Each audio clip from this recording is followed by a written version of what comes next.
Terima kasih sudah klik video ini. Tapi jangan lupa guys, klik tombol subscribe karena subscribe itu gratis. Dengan subscribe kamu support channel ini terus untuk upload hampir setiap hari. Ingat, subscribe itu gratis. Gak ada ruginya kamu klik tombol subscribe guys. Selamat menonton. Enjoy.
Billahi minasyaitonir rajim.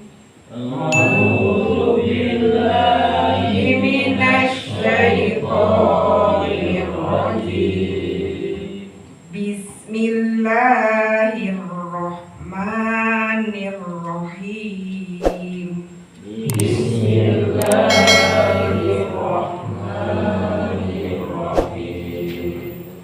Kullu nafsin da'iqatul maut. Kullu nafsin da'iqatul maut. Wa innama tuwaffawna ujurakum yaumal qiyamah. Wa innama tuwaffawna ujurakum yaumal qiyamah. Faman tuhziha 'anil nari wa udkhilat jannatan faqad faza. Faman zuhziha 'anil nari wa udkhilat jannatan faqad faz. Wa ma hayatud dunya illa mata'ul ghurur. Wa ma hayatud dunya illa mata'ul ghurur. Setiap yang bernyawa akan merasakan mati, dan hanya pada hari kiamat sajalah diberikan dengan sempurna balasanmu barang siapa dijauhkan dari neraka dan dimasukkan ke dalam surga. Sungguh dia memperoleh kemenangan. Kehidupan dunia hanyalah kesenangan yang memperdaya. Shadaqallahul adzim. Jadi ayat ini ingin menjelaskan bahwa tidak ada yang terlewatkan untuk yang namanya menemui kematian. Di dalam tafsir Al-Mukhtasar dikatakan siapapun dia, orang yang kaya ataupun orang yang miskin, bangsawan, rakyat jelata, laki-laki, perempuan, dia pasti akan mengalami yang namanya kematian. Bahkan disebutkan dalam hadis, para malaikat-malaikat Allah pun nanti akan dicabut nyawanya. Ya. Jadi kita ini semuanya mengantri. Ya. Tidak ada yang terlewatkan. Jadi tidak ada istilah, aduh, ada si fulan misalnya atau nabi tertentu yang masih hidup abadi. Tidak ada, kecuali Nabi Isa yang disebutkan dalam Al-Quran itu yang diangkat ke langit, yang nanti sebelum hari kiamat akan diturunkan kembali. Dan diturunkan kembali bukan membawa ajaran yang sebelumnya atau ajaran syariat beliau, tapi justru meneruskan syariat yang sudah dibawa oleh Rasulullah. Maka kemudian kata Allah, wa innama tuwaffawna ujurakum yaumal qiyamah. Ayat ini menjadi dalil, argumen oleh para ulama bahwa disinilah ada nikmat yang Allah segerakan sebelum nanti di akhirat. Salah satunya adalah nikmat kubur. Ini ayat ini jadi dalil. Jadi sekalipun alam kubur itu alam barzah adalah alam penantian, tapi di situ Allah sudah memberikan pelayanan yang berbeda antara orang yang taat dengan orang yang tidak taat. Maka kita sering atau bahkan dianjurkan memohon kepada Allah, kepada yang sudah nggak ada, maksudnya ya, untuk orang yang sudah nggak ada, misalnya orang tua kita, saudara kita, ya. Kalau orang tua mungkin dengan Robi Firli, orang yang dekat mungkin ya Allah lapangkan kuburnya, berikan nikmat kubur, kan ada doanya ya, yang Allahumma firli apa ihwanina allazina sabaquna bil iman. Itu kan diajarkan juga ya. Jadi jangan sampai putus hadirin sekalian. Ada orang-orang yang kita kenal, orang-orang yang kita cintai sudah wafat nih. Nah, jangan sampai lupa doakan ya. Jangan terkhusus misalnya kepada orang tua mah sudah pasti ya, itu hadisnya jelas juga ya.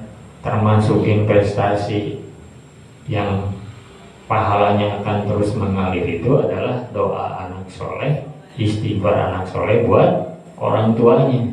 Begitupun saudara-saudara kita. Ya Allah, tolong lapangkan kuburnya, berikan nikmat kubur, jauhkan dari siksa kubur. Ya, sekalipun mungkin ketika wafatnya orang itu kita sudah mendoakan di mana? Di sholat jenazah. Ya. Makanya sholat jenazah itu sekalipun tidak ada ruku dan sujudnya sangat istimewa, 4 kali takbir. Ada yang meriwayatkan 5 kali takbir. Ya.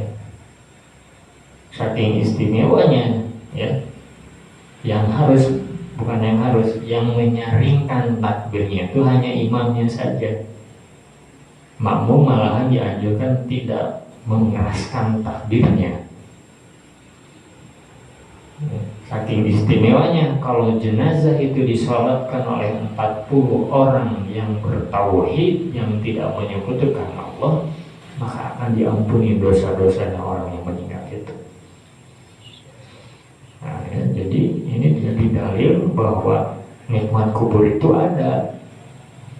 Bahkan sebelum kita diwafatkan, kita dapatin ketenangan, dapatkan kenyamanan ketika di dunia ini. Itu adalah salah satu nikmat yang disegerakan oleh Allah.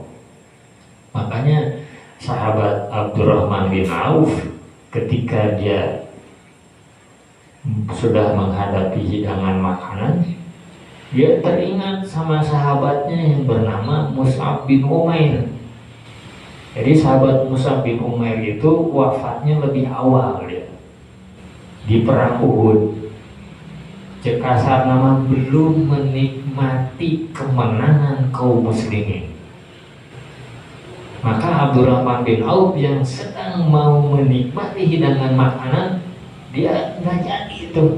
Dia khawatir, kata beliau, nikmat pahala yang saya dapatkan itu sudah Allah segerakan di dunia. Sedih gitu, merasa sedih dan merasa khawatir. Kenapa Mus'ab bin Umair itu jangankan ya tadi kenikmatan waktu meninggal tuh, kainnya kurang untuk menutupi tubuhnya tuh. Kan kalau orang yang wafat dalam peperangan kan tidak dimandikan, untuk ditutupi ke mukanya, kakinya kelihatan. Kalau tutup kakinya, mukanya kelihatan. Saking minimnya, ya, itu teh yang berjuang di jalan Allah.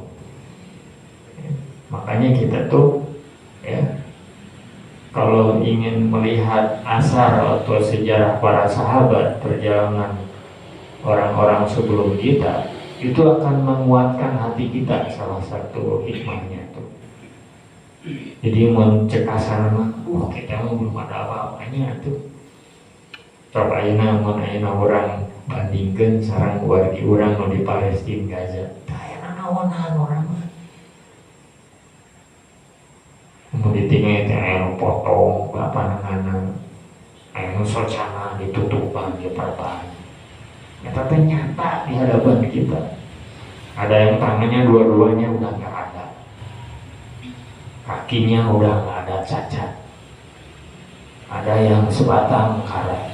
Orang kadang sedih gitu melihatnya. Apa yang bisa kita bantu selain mungkin baru untayan doa.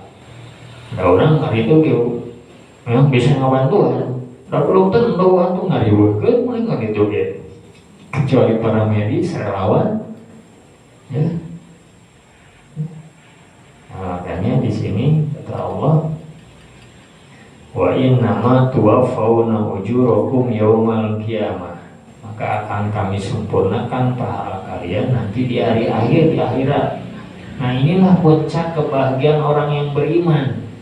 Di ayat selanjutnya masih di ayat itu, faman zuhziha anin nar. Nah, ini puncaknya. Barang siapa yang dijauhkan dari api neraka, wa udkhilal jannah, dan dimasukkan ke dalam surga Allah, faqad faz, maka sungguh dia telah mendapatkan kemenangan yang paripurna. Kesenangan apapun di dunia ini, kalau bukan itu kesenangan surga Allah di akhirat, lewat. Keselamatan orang dari berbagai macam bencana, cobaan, kalau belum dijauhkan dari sisa api neraka, ya, belum ada apa-apanya, belum berhasil dia. Ya, makanya dunia ini marhalah, tahapan, satu tangga menuju kehidupan yang lebih abadi. Nah, ini teh harus ditransfer, disampaikan sama keluarga kita, biar satu persepsi, satu pandangan untuk menghadapi hidup di dunia ini. Jadi ulasieun dengan kondisi di dunia selama masih dalam ketaatan kepada Allah. Susah senangnya itu ujian, bukan susah aja ujian, senang juga ujian. Ya, malahan banyak yang terjerembab itu di ujian kesenangan. Tiga ikeuna teh. Ya. Coba lihat di dalam Quran. Siapa orang-orang yang menentang dakwah para nabi, para rasul, kalau bukan dari kalangan orang-orang yang berharta, memiliki jabatan, memiliki kedudukan? Firaun, Qarun, Haman, Namrud. Ya. Maka bagi kita, puncak kebahagiaan orang yang beriman itu adalah dijauhkan dari api neraka dan dimasukkan ke dalam surga Allah. Itu harus jadi sebuah pegangan bagi kita nih.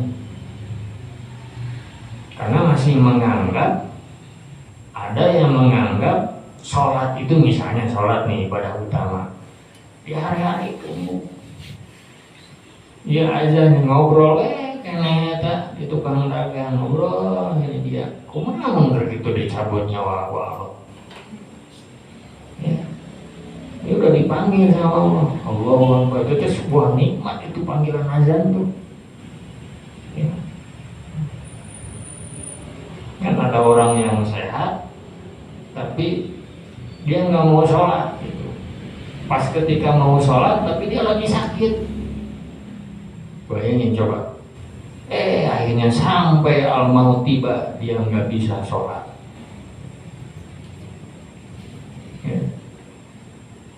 Nah, makanya bagi kita itu ya, selama kita dalam ketaatan kepada Allah, selama kita terus berpegang kepada apa yang sudah Rasulullah SAW wasiatkan, insya Allah hidup kita tidak akan merasa khawatir, sedih.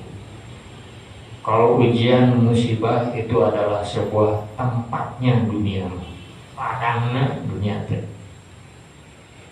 Makanya kata Al-Quran disebutkan wa mal hayatud dunya illa mata'ul ghurur, dan tidaklah kehidupan dunia itu melainkan kesenangan yang menipu. Nikmat kesenangan, kata para ahli tafsir, para ulama, yang akan hilang, tidak akan tidak akan abadi. Hilang apa yang dia mampu? Dunia itu lupa aja, lupa itu semua. Ya. Nanti justru yang akan diuji nanti ketika kita baru meninggal itu justru akan mendapatkan beberapa pertanyaan dari malaikat mungkar nakir. Dan itu tidak bisa kita ajarkan kepada orang yang meninggal bocorannya, atau kurang di tulisan kertas diselipkan kan kain kapana kayak mun misalnya malaikat mungkar nakir naros eta awas biasa tuh gitu Bu. Karena sudah beda dimensinya sudah beda, bukan dunia lagi, bukan fisik lagi. Cepu mau orang geus maot kumaha rek muka jawaban, karena jawabannya bukan di situ, bukan di IQ, bukan di intelijensi, bukan di kecerdasan, tapi di iman, keimanan itu. Makanya kadang-kadang saya suka, ya bukan kita ingin ini ya merendahkan. Ada orang yang meninggal, mohon maaf ya, sudah dikubur, jadi istilahnya ditalkin kan, diajarkan kayak senang yang malaikat sumping. Saya teh boro-boro bisa ngadangukeun ucapan ti urang. Justru talqin itu dibacakan kalimat la ilaha illallah tuh bahkan sebelum jauh kita meninggal itu kita pelajari kalimat thayyibah itu. Sok ayeuna mun urang secara logika Bu, mun nu mawat di karalop tok iraha ngucapkeun la ilaha illallah. Mun tabrakan tiba-tiba sok. Namun misalnya hanya berdasarkan harus mengucapkan atau stroke nokoma dah. Berarti kembali lagi kepada kebiasaan sehari-hari. Oh, saya teman mengucapkan la ilaha illallah pasti sul khotimah, di mana terangnya sok.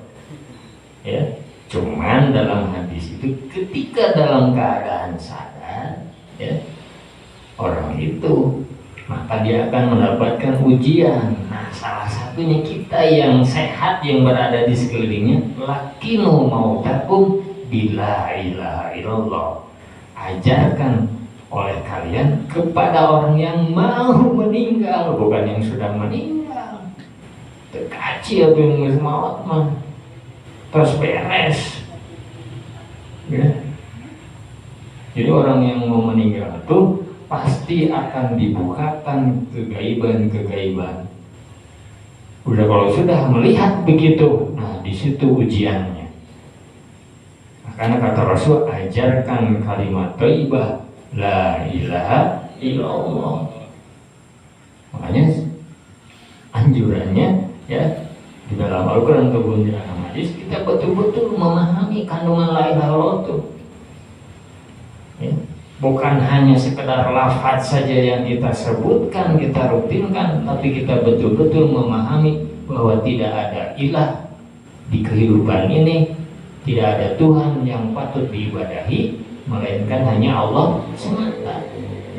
Kalau udah seperti itu, orang tidak akan lagi apa istilahnya galau dan tahu.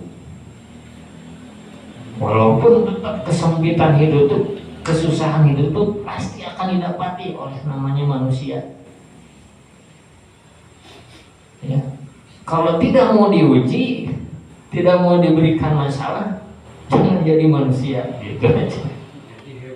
Jangan, kalau misalnya nggak mau mendapatkan ujian, berarti kudu eureun hirupna. Ya.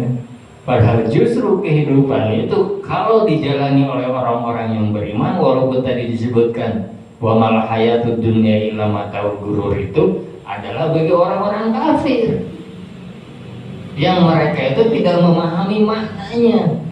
Larangan diterabas, ya, nek halal, nek haram lah. Tapi justru bagi orang yang beriman punya aturan main, batasan. Ya. Jadi jangan sampai kita ada perasaan, pemikiran dalam ngeunahnya jadi orang kafir maksudnya sagala meunang. Jadi satu pindah cek batur teh. Itu sudah artinya apa? Keimanannya rapuh. Keyakinannya itu sudah dangkal. Ya, makanya sampai disebutkan al-imanu bidun wasitun syobatan. Iman itu terdiri daripada kurang lebih 70 cabang. Ya. Sampai oleh Rasulullah SAW katakan demikian. Untuk apa? Dengan urutan-urutan keimanan itu kita bisa melaksanakannya, itu bisa menguatkan, minimal menstabilkan keimanan kita. Salah satunya terus dengan seperti ini. Kadang ada saja hal yang baru kalau kita baca Quran itu, pada ayat-ayat etak ini ada saja. Itu Allah kasih petunjuk. Ya. Kadang saya mau Ustaz Iman gitu, ada Ustaz beliau bacakan ayat yang sama, tapi ketika disampaikan oleh ini beda gitu. Ya. Jadi saya juga sama lagi tiap hati, bukan berarti saya mah udah sering nyampaikan. Baca buku, baca. Karena apa? Itu agar menguatkan, ya, agar bisa menstabilkan istiqomah. Justru kita nih yang menyampaikan, yang banyak nanti dituntut. Ya, cuman ada kewajiban. Nah, yang sering kali kita menjadi pendorong itu adalah Rasulullah sampaikan salah satu pahala ganjaran yang besar bagi seorang muslim itu apa? Mengajarkan kebaikan-kebaikan.